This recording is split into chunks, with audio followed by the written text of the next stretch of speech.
I celebrate myself, and what I assume, you shall assume, for every atom belonging to me as good belongs to you. I loaf and invite my soul. I lean and loaf at my ease, observing a spear of summer grass.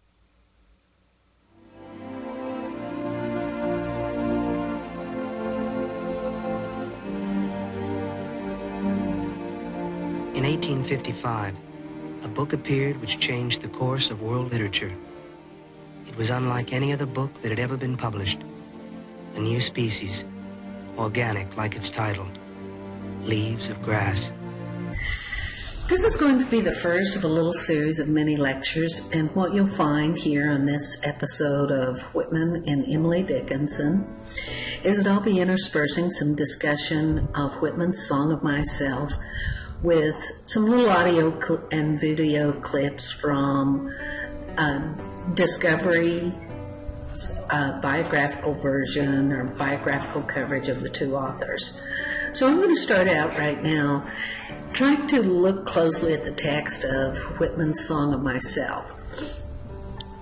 You read in your head notes that Whitman and Dickinson are the two most influential poets of the late 1800s, and that every modern American writer owes something to one or the other, and sometimes both of those poets. But their style, as you gathered, is very, very different. Whitman is a poet of expansion, wherein he takes the poetic voice and encompasses all of America into himself.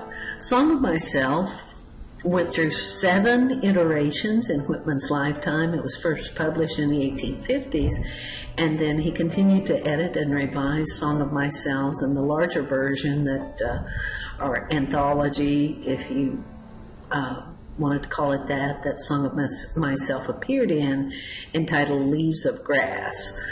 In Leaves of Grass, Whitman makes the claim that the United States themselves are essentially the greatest poem.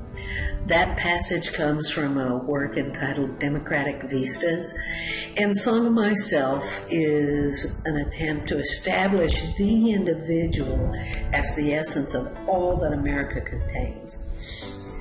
Another thing you picked up from the head notes was that Song of Myself is set up as an epic. It's a personal epic, but it integrates conventions of the most famous epics all the way through. It's divided into 52 cantos for 52 weeks in the year, and integrates art, sociology, psychology, music. Okay, well, there's a little introduction, a few remarks, and of course you got that from your head notes anyway, but would you take a look on the screen here at the first canto and notice these first lines.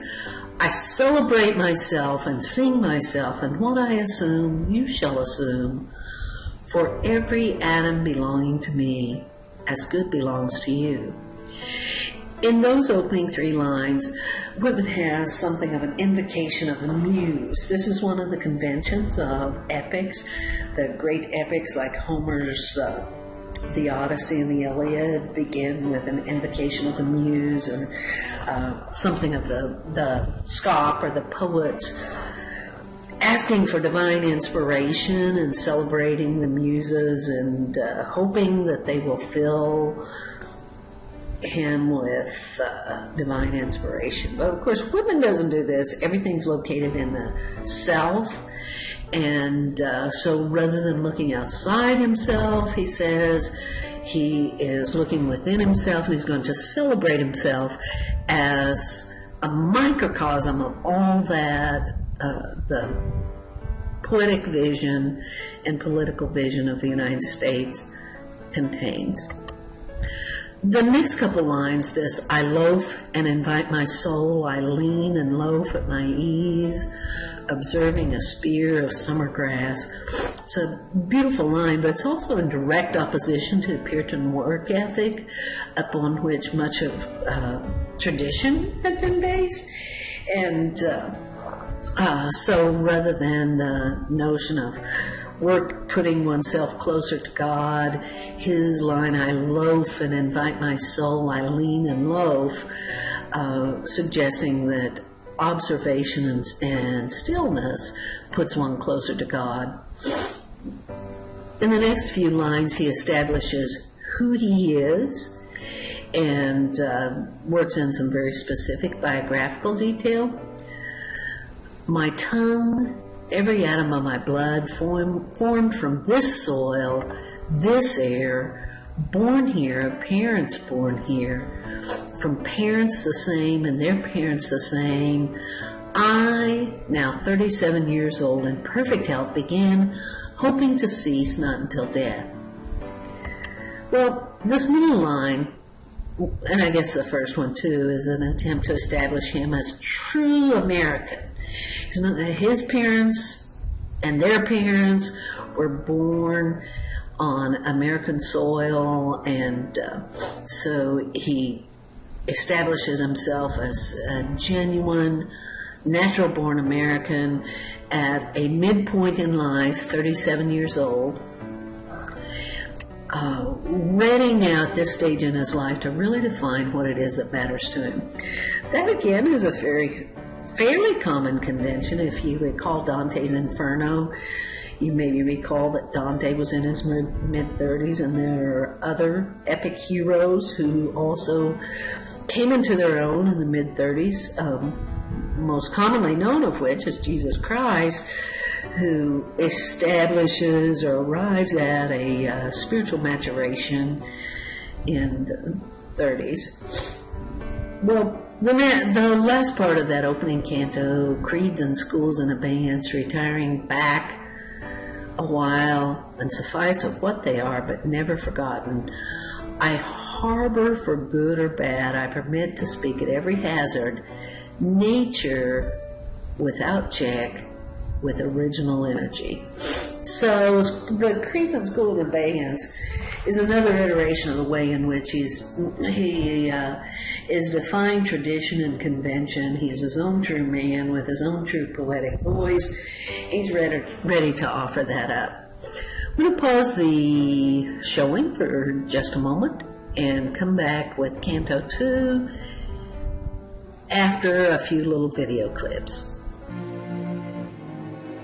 Have you reckoned 1,000 acres much? Have you reckoned the earth much? Have you practiced so long to learn to read? Have you felt so proud to get at the meaning of poems?